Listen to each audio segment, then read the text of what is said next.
The tire was flat, and the world felt flatter.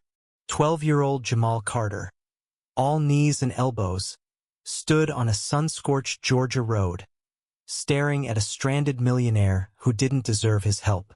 It was a blistering July afternoon, the kind where the air shimmered like a lie. Jamal had been walking home from the corner store, a half-empty bag of chips in one hand, his worn sneakers kicking up dust with every step. He wasn't looking for trouble, trouble always found him. But when he saw the sleek black Mercedes-Benz pulled over, its hazard lights blinking like a distress signal, he stopped. A white man in a suit was pacing beside it, phone pressed to his ear, cursing loud enough to scare the birds. The car's front tire was shredded, a jagged mess of rubber and arrogance. Jamal could have kept walking. Most kids would have. He was used to being invisible in the small town, where his skin made him a target for glares and whispers. But something in him, maybe his mama's voice about doing right, maybe just boredom, made him step closer. "You need help, mister?" he called, voice cracking slightly. The man, Richard Hargrove, spun around, his face a storm of irritation. He was in his 50s, silver hair slicked back, with the kind of wealth that made people bow. CEO of a logistics empire, he wasn't used to waiting, let alone being addressed by a kid like Jamal. "What do you know about fixing tires, boy?" he snapped, his tone sharp enough to cut. Jamal bristled but didn't back down. "More than you, looks like," he said, nodding at the useless jack lying on the ground. Richard's eyes narrowed, but he didn't argue. His phone call with roadside assistance had gone nowhere, and the heat was melting his patience. "Fine," he muttered. "Don't break anything." Jamal set to work, his small hands steady as he wrestled with the spare tire. He'd learned this from his uncle, who ran a garage and preached self-reliance. The sun beat down, sweat stinging his eyes, but he didn't complain. Richard watched, arms crossed, offering no help, only criticism. "Hurry up," he barked. "I've got places to be." The job took 20 minutes, but to Jamal it felt like hours. When he finally tightened the last lug nut, he stood, wiping his hands on his shorts. "Done," he said, stepping back. The spare was on, the car ready to roll. Richard barely glanced at it. He reached into his wallet, pulled out a $10 bill, and tossed it at Jamal like it was trash. "There. Now get lost." The bill fluttered to the ground. Jamal stared at it, his chest tightening.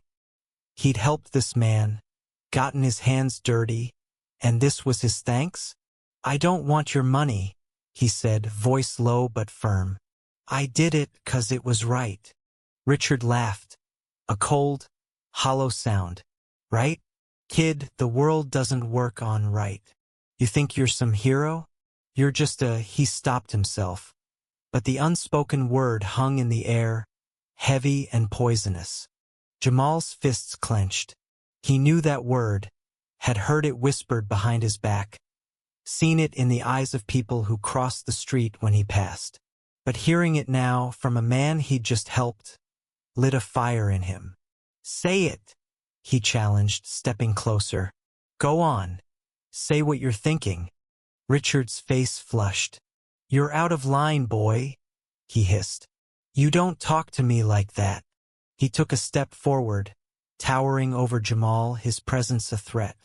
The roadside was quiet now, the hum of cicadas the only sound.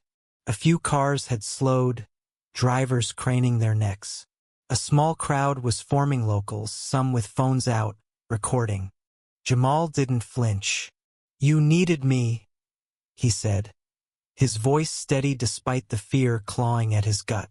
"Your fancy car, your fancy suit, none of it helped you." "I did." Richard's jaw tightened. He wasn't used to being challenged, especially not by a kid half his size. "You think you're something special?" he spat.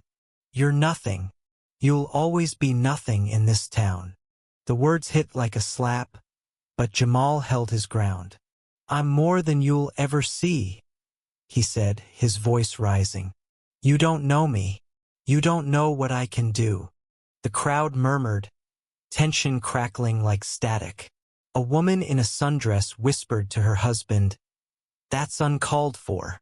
A teenage boy filming on his phone shook his head, muttering, "Man's a jerk." But no one stepped in.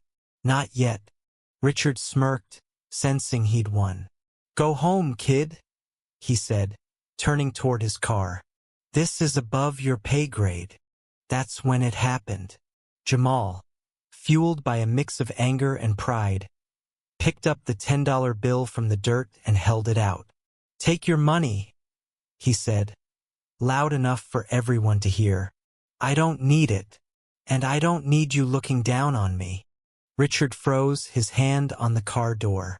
He turned slowly, eyes blazing. "You ungrateful little," he started. But the crowd's murmurs grew louder, cutting him off. Someone shouted, "Leave the kid alone." Another voice, older, added, "You oughta be ashamed." The mood shifted, the air thick with disapproval. Richard's confidence faltered, but his pride wouldn't let him back down. "You think you can humiliate me?" he growled, stepping toward Jamal again. "I could buy and sell this whole town, including you." Jamal's heart pounded, but he didn't move. "You can't buy respect," he said, his voice clear and unshaken. "And you sure ain't got mine." The crowd erupted, some cheering, some gasping. Richard's face went from red to purple. His fists clenched like he might swing. For a moment it seemed he would. Jamal braced himself, ready for whatever came next. But then a new voice cut through the chaos. "Enough!" It was Sheriff Daniels, a broad-shouldered man with a no-nonsense demeanor, pushing through the crowd. His patrol car was parked nearby, lights flashing. "What's going on here?" he demanded, eyes flicking from Richard to Jamal. Richard straightened, smoothing his suit. "This kid's causing trouble," he said, voice dripping with authority. "Disrespecting me, making a scene." Jamal's stomach dropped. He knew how this worked. In this town, a man like Richard, rich, white, connected, could twist the truth into whatever he wanted. And a kid like Jamal? He was just a story people would forget by tomorrow. But the crowd wasn't having it. The woman in the sundress stepped forward. "That's not what happened," she said, holding up her phone. "I got it all on video. The boy helped him, and this man insulted him for no reason." Others chimed in, their voices overlapping. "Kid fixed his tire. He threw money at him like he was dirt. Called him names, too." Sheriff Daniels raised a hand for silence, his gaze settling on Richard. "That true, Mr. Hargrove?" he asked, his tone neutral but pointed. Richard scoffed. "Exaggerations," he said. "I offered him money for his trouble. He got mouthy. End of story." Daniels turned to Jamal. "What about you, son? What's your side?" Jamal swallowed, feeling every eye on him. He could lie, play it safe, walk away. But he was tired of being invisible, tired of swallowing his pride. "I fixed his tire 'cause he was stuck," he said. "Didn't ask for nothing. He threw money at me, called me names, said I'm nothing. I ain't nothing. I'm Jamal Carter, and I did what was right." The crowd went quiet, the weight of his words sinking in. Even Richard seemed caught off guard, his smirk fading. Sheriff Daniels nodded slowly, then turned to the woman with the phone. "Ma'am, I'll need to see that video." As the sheriff reviewed the footage, the tension held like a held breath. Richard shifted uncomfortably, his confidence crumbling. Jamal stood tall, his heart still racing but his resolve unbroken. He didn't know what would happen next, but for the first time he felt seen. The video played, Richard's voice clear and damning. The crowd watched in silence as his insults echoed, each word a nail in his carefully polished image. When it ended, Sheriff Daniels handed the phone back and faced Richard.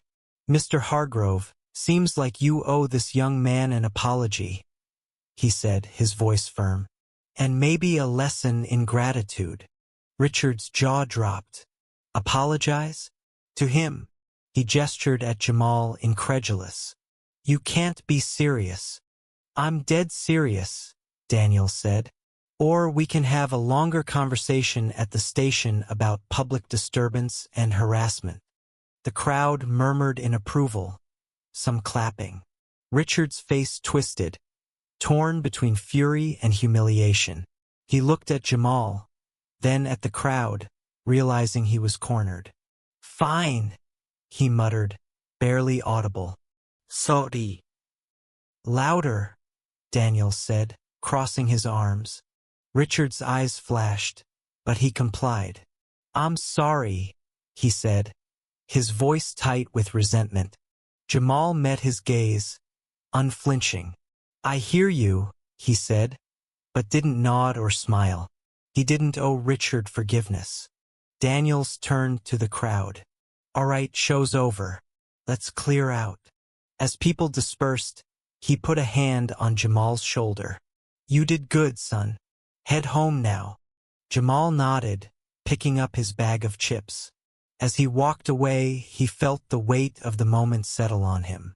He'd stood up, not just for himself, but for every kid like him who'd been told they were less. He didn't know it yet, but that moment was only the beginning. As Jamal walked home, the sun dipping low, painting the sky in hues of orange and pink, he felt a strange mix of triumph and exhaustion. The confrontation with Richard Hargrove had left him shaken but unbroken. His sneakers crunched against the gravel, each step a reminder of the line he'd drawn in the dust. He wasn't invisible anymore. The bag of chips in his hand felt heavier, like it carried the weight of the day's events. He didn't know it yet, but the video of his stand was already spreading, a spark about to ignite a firestorm. Back at the roadside, Richard slid into his Mercedes, his hands gripping the steering wheel until his knuckles whitened. The crowd had dispersed, but their judgment lingered, a bitter taste he couldn't swallow. He'd built an empire on control over deals, people, outcomes, but a 12-year-old had unraveled it in minutes. His apology, forced and hollow, gnawed at him. He wasn't sorry, he was humiliated. As he drove off, the spare tire thumping rhythmically, he vowed to reclaim his narrative. Men like him didn't lose to kids like Jamal. By evening, the video had hit social media. The woman in the sundress, whose name was Clara Evans, had uploaded it to X with a caption. "This boy's courage called out a bully. We need more like him."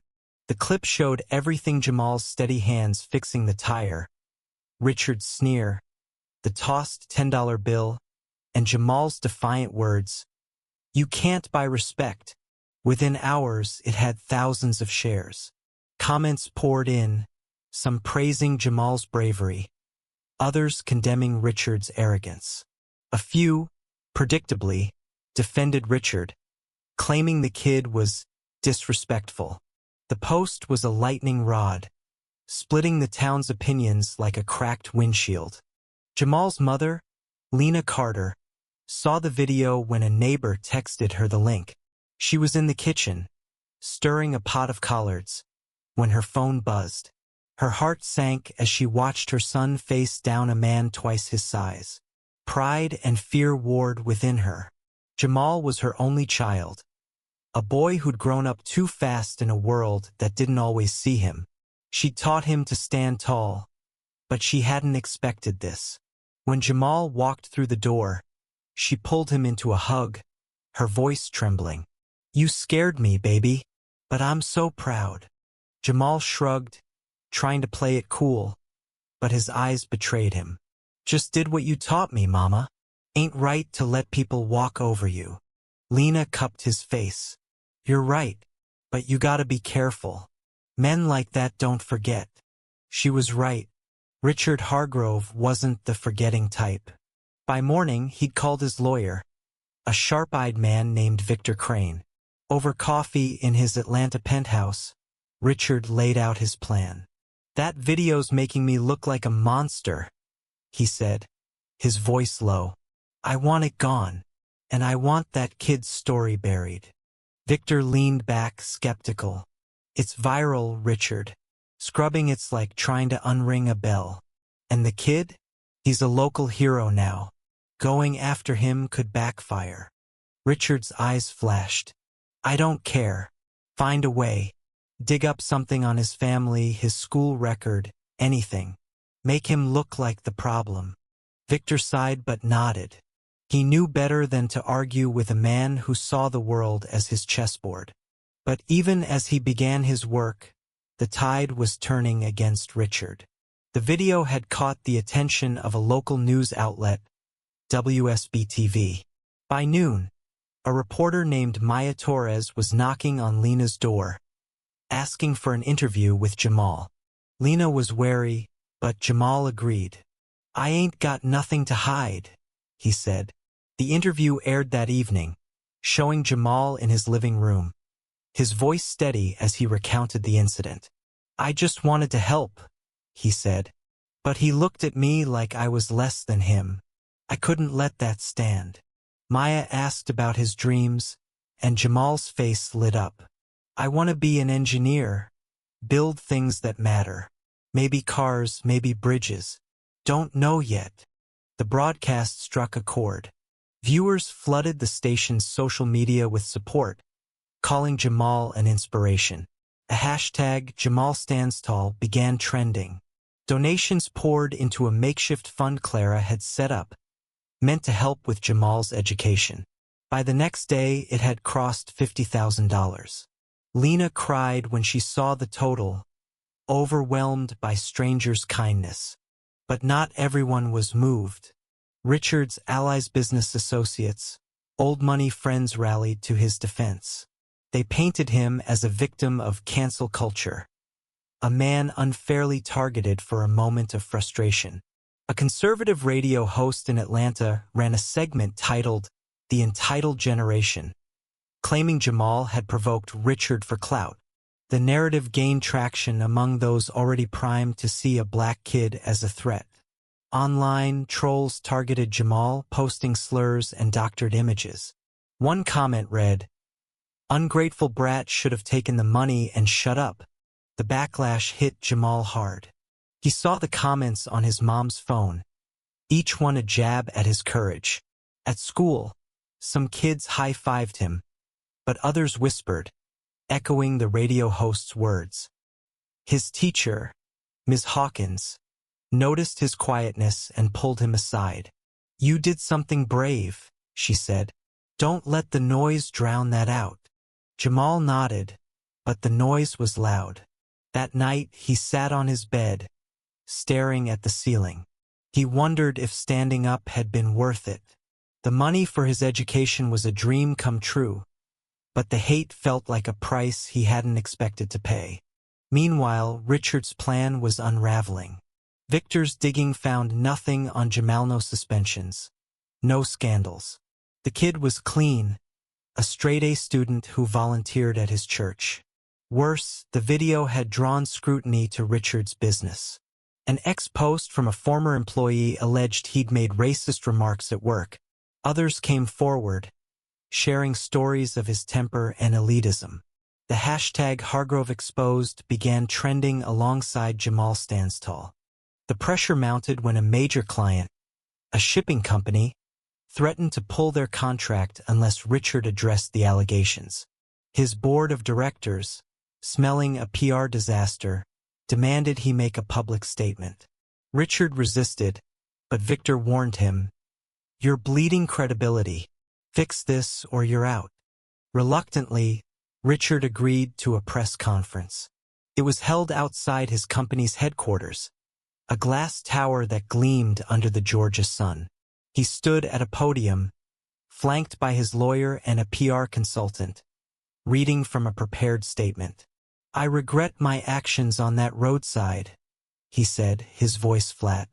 "My words were inappropriate, and I apologize to Jamal Carter and his family." He paused, as if the next part pained him. I've committed to donating $100,000 to a local youth program to support kids like Jamal. The crowd of reporters was skeptical. Maya Torres raised her hand. Mr. Hargrove, why should people believe this isn't just damage control? Your company's facing lawsuits and boycotts.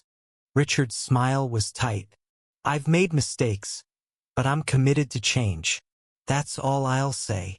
The apology fell flat.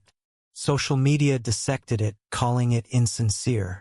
A meme juxtaposed Richard's stiff delivery with Jamal's raw honesty. Captioned, "One's got heart, the other's got lawyers." The youth program donation was seen as a bribe, not redemption. Richard's empire, built on power, was cracking under the weight of his own hubris. For Jamal, the press conference was a turning point. He watched it with Lena, shaking his head. "He don't mean it," he said. "He's just scared." Lena squeezed his hand. "Maybe, but you showed him he ain't untouchable. That's power, baby." The next week brought a surprise. A tech entrepreneur named Aisha Brooks, who'd seen Jamal's interview, reached out. She ran a STEM camp for underserved kids and offered Jamal a full scholarship. "You've got a spark," she told him over a video call. "I want to help you build those bridges you talked about." Jamal's eyes widened. "For real? For real?" Aisha said, smiling. "And I'm not the only one watching. Keep shining." The camp was a game changer.